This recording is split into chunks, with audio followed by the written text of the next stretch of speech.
The cacophony of cow horns pierced through the morning air as Dorcas pressed her way through the bustling crowd, her thoughts as tangled as the traffic before her.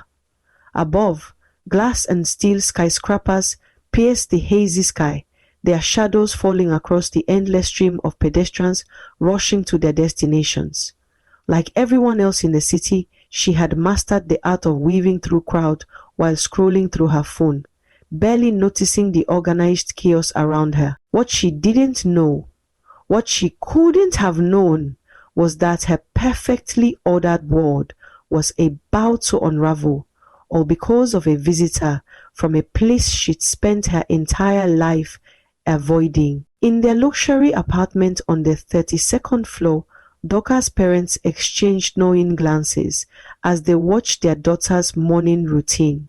Her father, Joseph, saw how she mimicked the city's restless energy, while her mother, Sarah, noticed how their daughter had grown increasingly distant from their cultural roots. They had tried countless times to tell her about their village hometown, about the wisdom and magic that existed beyond the city's concrete borders, but doctors would always respond with the same polite disinterest. "The village spirits are restless," Sarah whispered to her husband in their native tongue, a language doctor had never bothered to learn. "They know she has forgotten them." Joseph nodded, remembering the dreams that had been haunting him lately, dreams of the great oracle, the ancient tree stump that had watched over their village for generations. But these were thoughts he kept to himself, not wanting to worry his wife further. That afternoon, as the sun struggled to penetrate the city's perpetual smog, their lives shifted with the arrival of a single text message. Maureen, Doctor's cousin from the village, was coming to visit. Neither doctors nor her parents could have predicted how this simple announcement would set in motion events that would challenge everything doctors believed about her ward. In her corner office overlooking the city's skyline, Dorcas read the message with mild annoyance. She didn't dislike Maureen. How could she when they barely knew each other? But her cousin's visits always came with endless stories about village life, about traditions and customs that seemed ridiculous in the modern world. What place did ancient spirits and oracle trees have in a world of smartphones and artificial intelligence? Yet, deep within her, in a place she rarely acknowledged, stirred a curiosity she couldn't quite suppress. It was the same feeling she got when she caught her parents speaking in whispers about the village, or when she noticed the strange amulet her mother always wore but never explained. It was a curiosity about a part of herself she had never explored, a heritage she had dismissed as irrelevant to her sophisticated urban life. The city continued its endless symphony of sounds around her, sirens wailing in the distance, the steady hum of air conditioning, the click-clack of heels on marble floors. But for the first time in years, Dorcas found herself wondering about the sounds she had never heard. The rustle of leaves in ancient trees, the songs of village celebrations, the whispered prayers to entities older than the tallest skyscraper. Little did she know, as she turned back to her computer screen and tried to focus on her work, that the winds of change were already blowing. In the village, the oracle stirred, its ancient power reaching across the miles of concrete and steel, seeking the child who had forgotten her roots. The time had come for doctors to learn that some traditions couldn't be ignored, and some powers couldn't be dismissed with a skeptical smile and a shake of the head. The city's artificial lights began to flicker on as dusk approached, creating a glittering landscape that had always made doctors feel at home. But tonight, something felt different.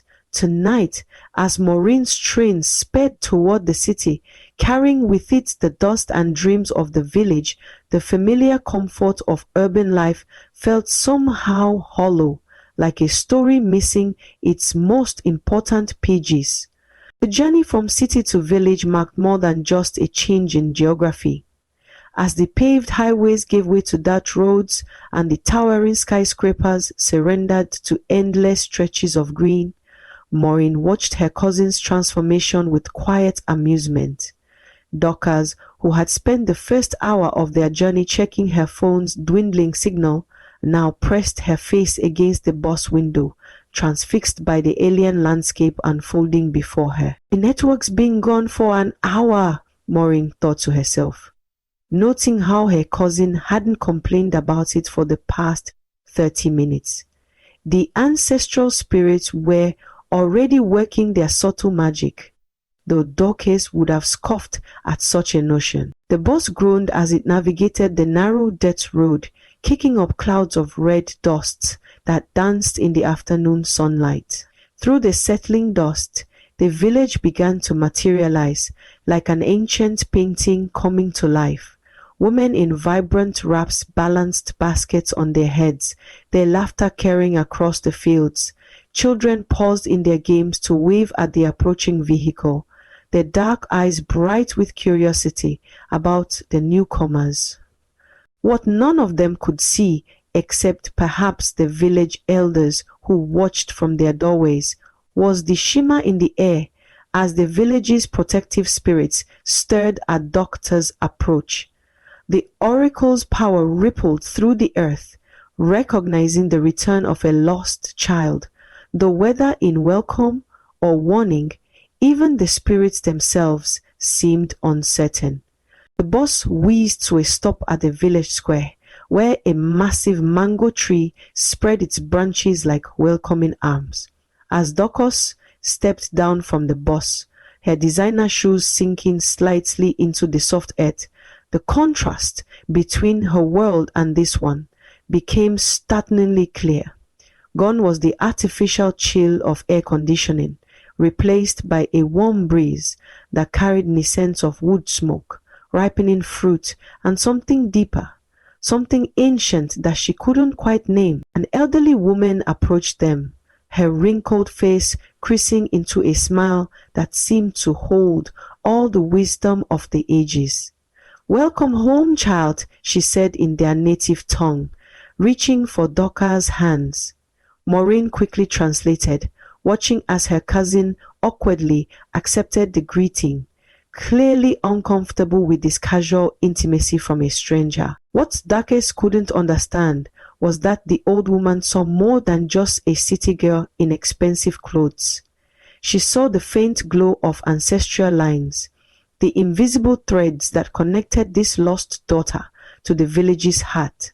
She also saw the shadow of coming trials, but such warnings were not for this moment of homecoming. As they walked through the village, each step took them deeper into a world doctors had only heard about in her parents' stories. Chickens scattered before them, their indignant squawks adding to the symphony of village life. Women pounded yam in wooden mortars, the rhythmic thud, thud, thud, creating a heartbeat that seemed to pulse through the earth itself.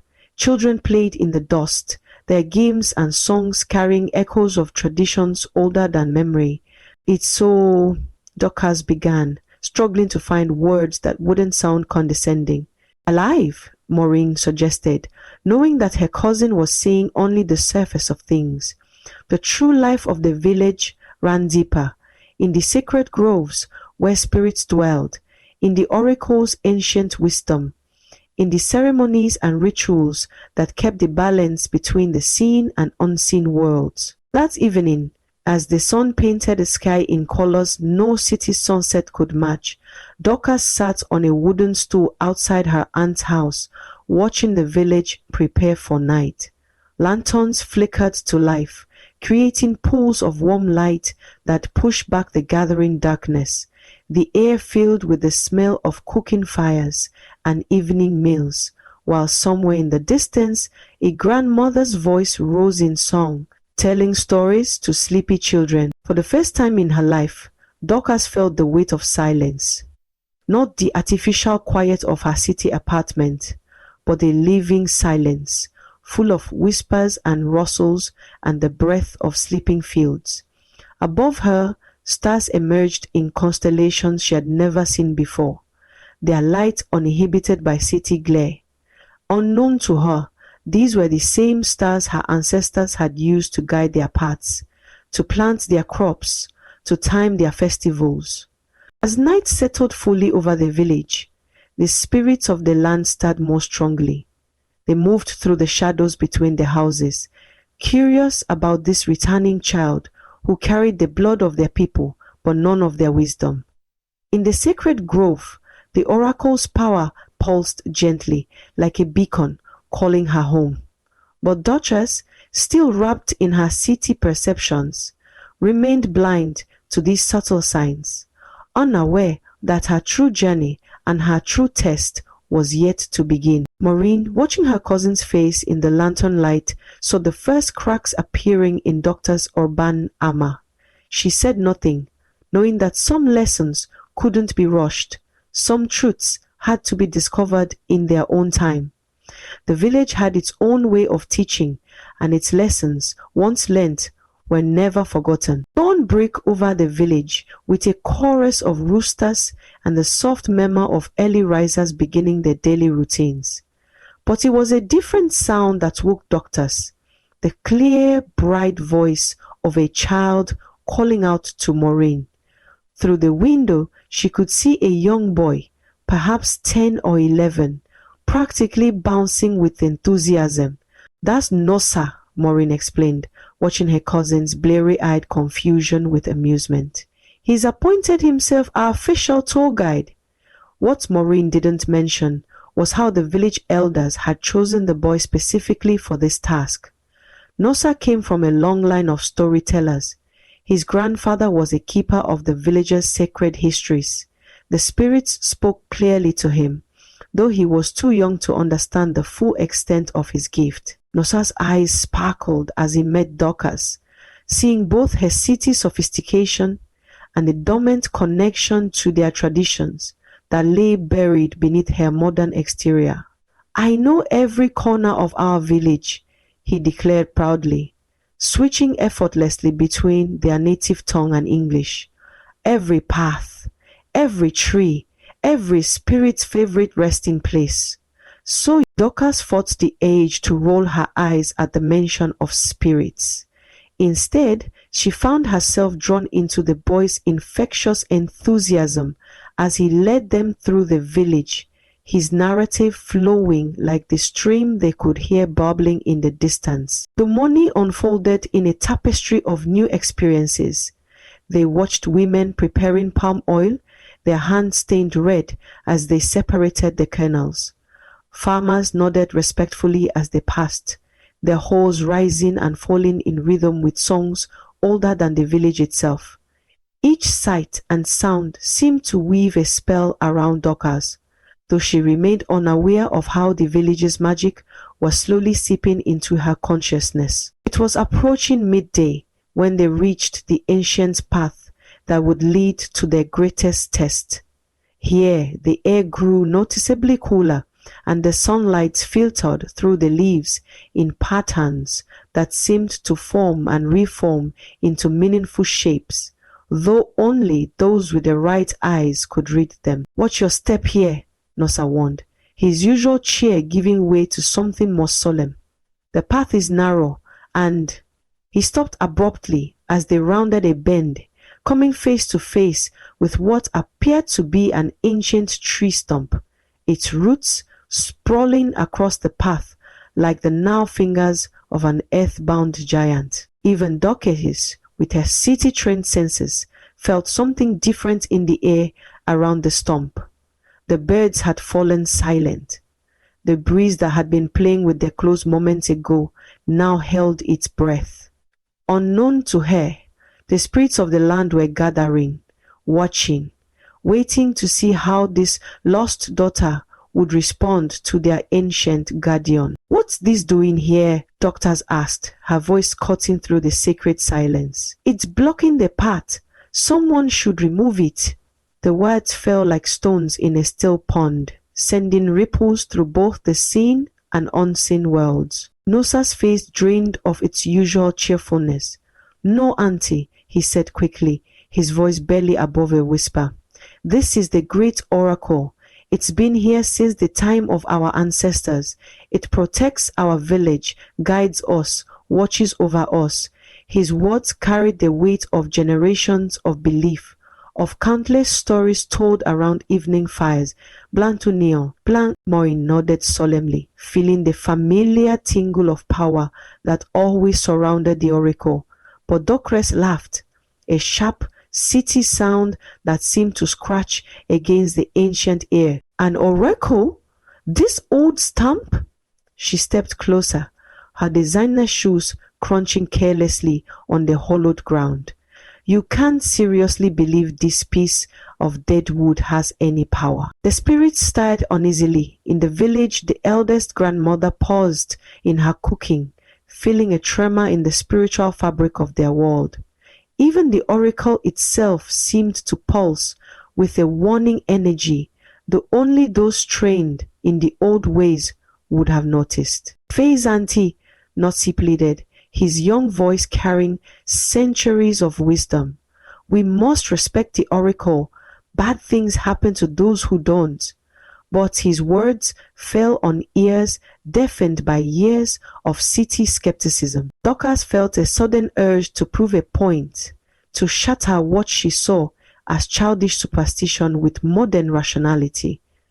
The need to relieve herself had been building during their walk, and now, staring at the stump, a dangerous idea took root in her mind. Maureen, sensing her cousin's thoughts, grabbed her arm. "Whatever you're thinking, don't. Some boundaries shouldn't be crossed." But Doctors shrugged her off, her city-bred arrogance rising like a shield against the villagers' ancient wisdom. "Togisho no.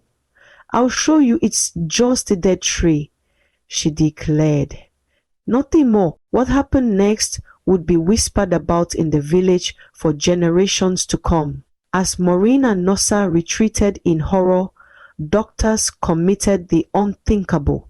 She deliberately defiled the oracle, marking it as no one had dared to in living memory. In that moment, the spiritual fabric of the village trembled.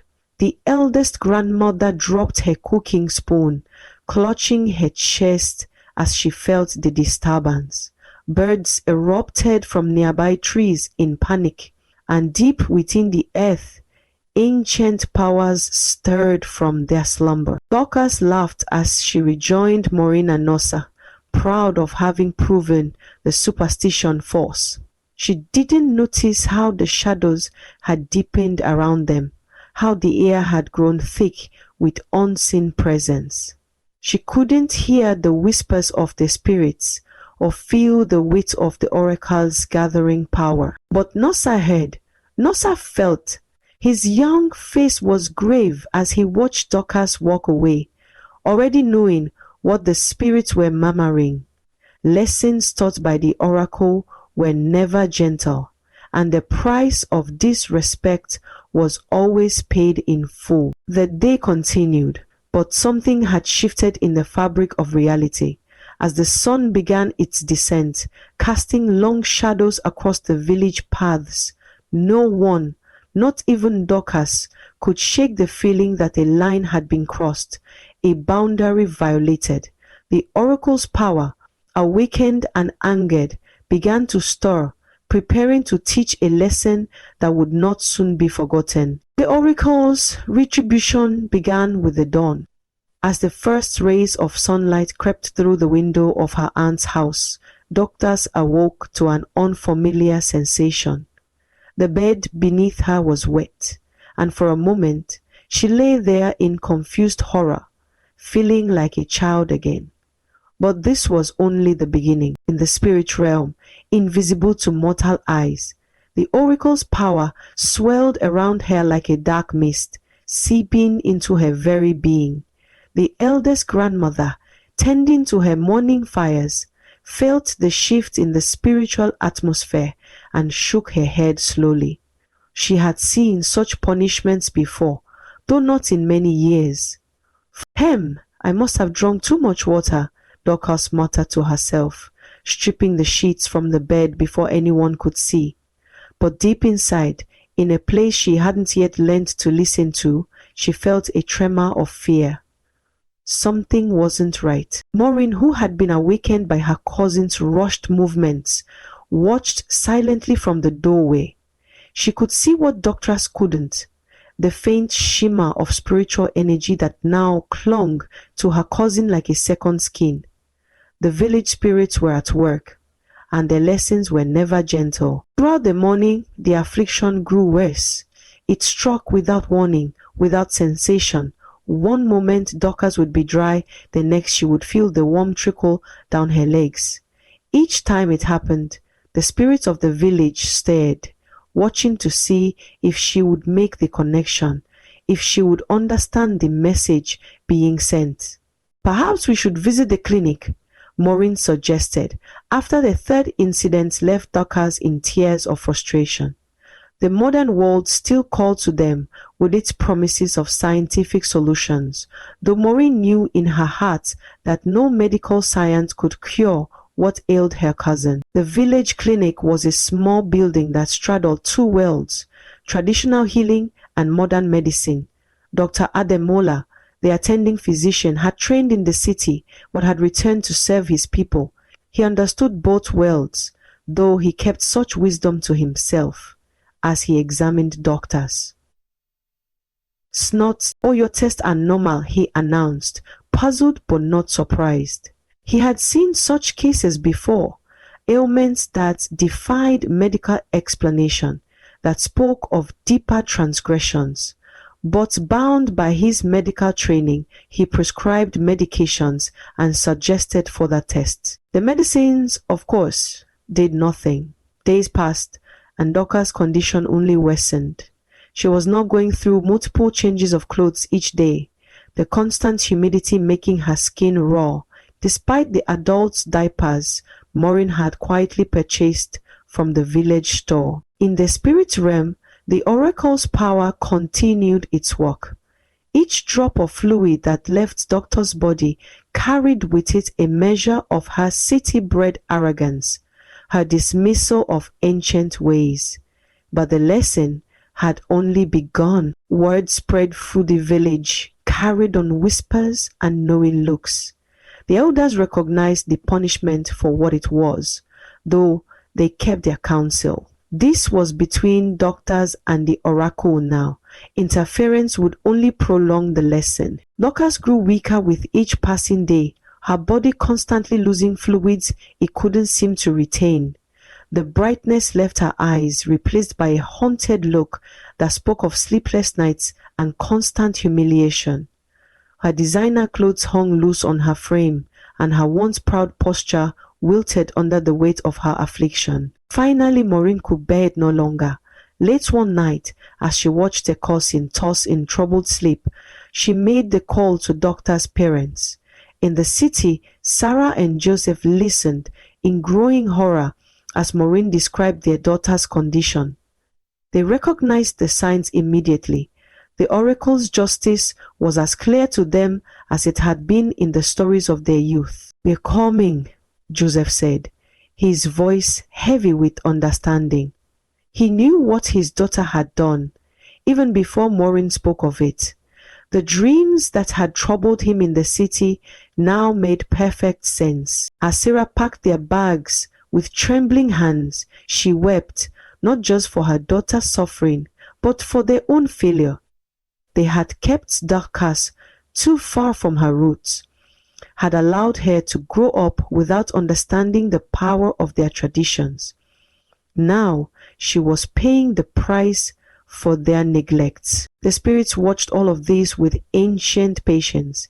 They saw Sarah's tears, felt Joseph's regret, witnessed Maureen's concern and Dorcas' suffering, but most importantly, they saw the first glimmer of something new in Dorcas' soul, a crack in the foundation of her modern certainties, a growing awareness that perhaps the world was larger and more mysterious than her city education had led her to believe. In her fitful sleep, Dorcas began to dream of the oracle. In these dreams, she saw it not as a dead stump, but as a living entity, pulsing with power that flowed through the very earth beneath the village. She would wake from these dreams, drenched not just in her affliction, but in the cold sweat of dawning understanding. The village waited, as it had waited through countless generations, for another lost child to find her way home to the truth. The oracle's lesson was harsh, but necessary. Some wisdom could only be learned through suffering. Some truths only understood through humbling. And still the punishment continued, relentless as the tide, patient as the ancient earth itself. The time for understanding was approaching, but first, pride had to be completely washed away, certainty dissolved, and the modern world's illusion of control utterly shattered. Only then could true healing begin. The arrival of Dorcas' parents transformed the quiet suffering into desperate action. Joseph and Sarah stepped off the bus into the village's dusty square, the city clothes as out of place as their daughters had been, but their eyes carried the weight of understanding that Dorcas had lacked. The spirits of the land stared at their arrival, recognizing the return of two more children who had strayed far from tradition, but had never forgotten its power. The chief priest had been waiting for them, though no one had sent word of their coming. He stood at the door of his compound, his white robes gleaming in the morning sun, his ancient eyes seeing far more than the physical realm before him. The oracle's power had whispered of their arrival, just as it had foretold the necessary cleansing of their daughter's disrespect. "You have come home," he said simply, his words carrying layers of meaning that echoed through both worlds. "The oracle has been waiting." Sarah fell to her knees before him, her city's sophistication crumbling in the face of traditional power. "Please," she whispered in their native tongue, "help our daughter." Joseph stood behind her, his hand on her shoulder, his own pride bowing before the weight of ancient wisdom. Beside the shrine, Doctor sat weakly between her parents, her designer clothes replaced by simple traditional attire that Maureen had bought for her. The constant stream of her affliction had soaked through yet another covering, but in the sacred space of the shrine, even this humiliation carried meaning. "Doctor," the chief priest's eyes saw how the oracle's power had wrapped around her like a serpent, squeezing out not just her bodily fluids, but also her arrogance, her disrespect, her disconnection from her roots. "Speak," he commanded, his voice carrying the authority of generations. "Tell us what you did." The confession poured out of Doctors like the waters that had been tormenting her. As she spoke of her transgression, the spirit of the shrine stirred, making the sacred rattles tremble on their hooks. Her voice grew increasingly desperate as she recounted her mockery, her deliberate desecration, her proud dismissal of traditions she hadn't bothered to understand. The chief priest listened in silence, his expression unchanging, though the air in the shrine grew thick with spiritual presence. When Dorcas finished speaking, tears streaming down her face, he closed his eyes and began to chant in a language older than the village itself. The spirits responded, their energy making the very air vibrate with power. "The oracle speaks," he announced finally, opening eyes that seemed to glow with inner fire.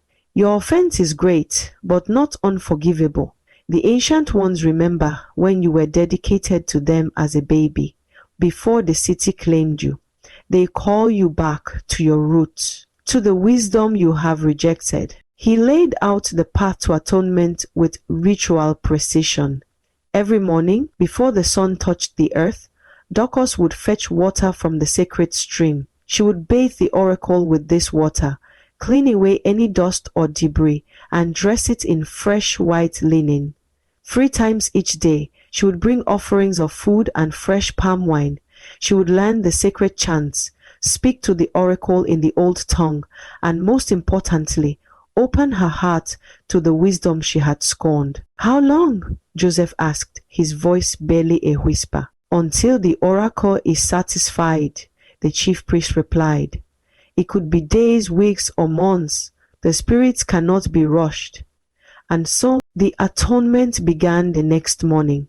In the grey light before dawn, Dorcas made her way to the sacred stream, her weakened body protesting every step. The water spirits watched as she filled her clay pot, noting how her hands trembled, how her affliction still flowed freely, how her eyes now held fear instead of mockery.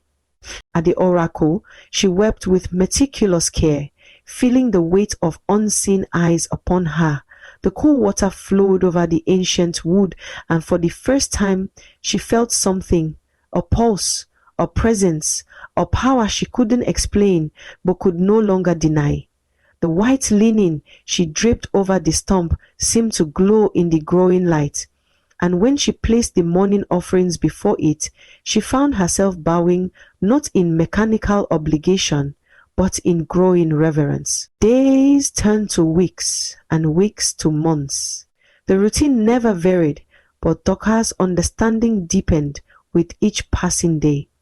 Her affliction continued, but she no longer fought against it, recognizing it as part of her cleansing. The village watched her transformation with knowing eyes, seeing how the oracle's wisdom was slowly seeping into her soul, replacing city sophistication with something far more profound. She learnt the sacred chants from the eldest grandmother, who had been waiting years for someone to pass this knowledge to. She learnt to read the signs in nature that she had once dismissed as superstition, the way the birds flew before rain, the patterns in the morning mist, the whispers of the wind through ancient trees. Most importantly, she learned to listen, not just with her ears, but with her heart and soul. The spirits nodded in approval as they watched her kneel before the oracle each day, no longer the proud city girl who had mocked their power, but a daughter of the soil, slowly awaking to her heritage.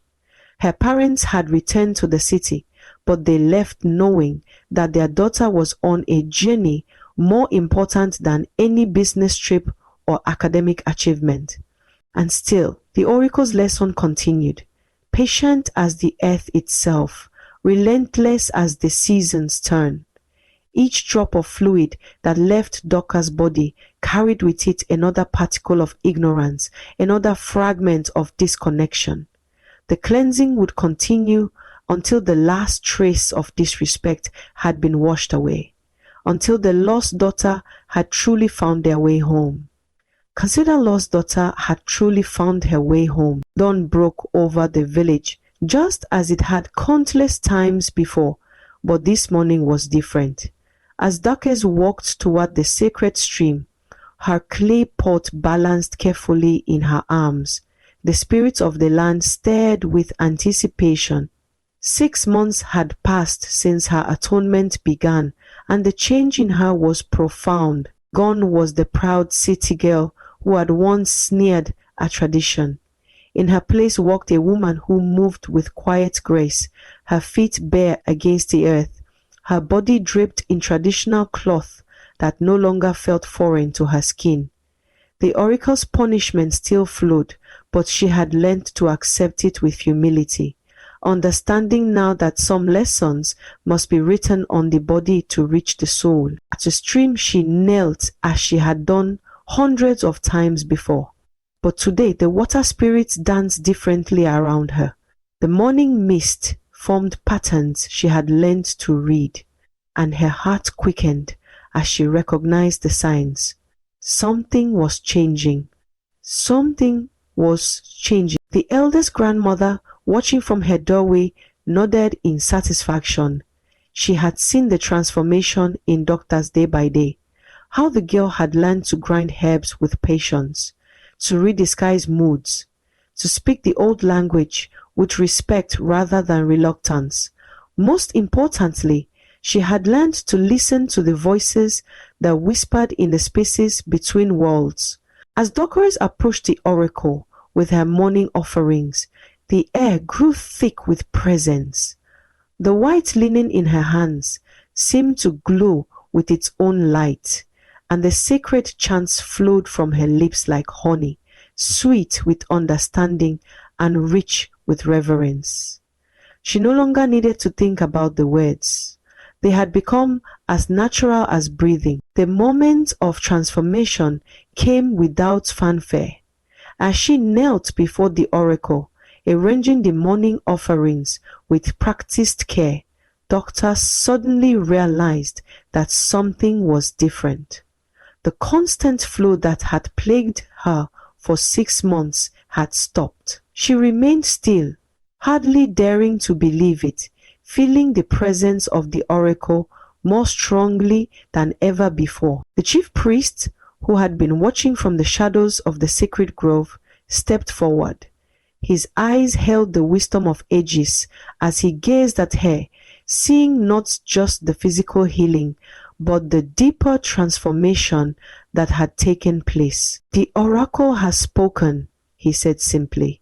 "You are free." Tears flew down Dorcas' cheeks, but these were different from the tears of shame and frustration she had shed months ago. These were tears of understanding, of gratitude, of homecoming. She bowed deeply before the oracle, no longer the skeptic forced into submission, but a daughter of the soil, willingly offering her respect. The news spread through the village like a warm breeze. The spirits danced unseen through the streets, celebrating another soul recovered, another bridge rebuilt between the worlds. The eldest grandmother prepared a feast of celebration, and as the sun set, the village gathered to mark the end of Doctor's trial. That evening, as stories flowed around the communal fire, Dorcas sat among her people, for they were truly a people now, and felt the rightness of belonging. Her phone lay forgotten in her bag, its screen dark. The city still called to her, but its voice no longer held the same power, boring at her blood. When she finally called her parents to share the news, they heard the change in her voice immediately. She spoke their native tongue without hesitation, and her words carried the weight of hard-won wisdom. Sarah wept with joy, recognizing in her daughter's voice the same deep connection to tradition that she had feared was lost forever. The return to the city, when it came, was not an ending but a beginning. Doctors carried with her not just memories, but a living connection to her heritage. The oracle's power had reshaped her understanding of the world, showing her that true wisdom often flowed from sources her university education had never acknowledged. The knowledge in her modern apartment, she created a small shrine, maintaining the connection with daily offerings and prayers. Her colleagues noticed a change in her, a new depth, a quiet confidence that had replaced her former brittle sophistication. When they asked about her time away, she smiled and spoke carefully, knowing that some truths could only be understood through experience. She returned to the village regularly after that, no longer a stranger, but a bridge between worlds. Each visit strengthened her connection to the traditions she had once scorned, and the oracle's blessing flowed through her life like a quiet stream, guiding her choices, deepening her understanding. The spirits watched with satisfaction as she grew into her role as keeper of both worlds. They saw how she taught her city friends to respect the old ways, how she brought her modern knowledge to serve the village, how she walked the path between past and present with grace and wisdom. And the oracle, ancient and patient as the earth itself, continued its eternal watch over the village and its children, both those who had stayed and those who had wandered.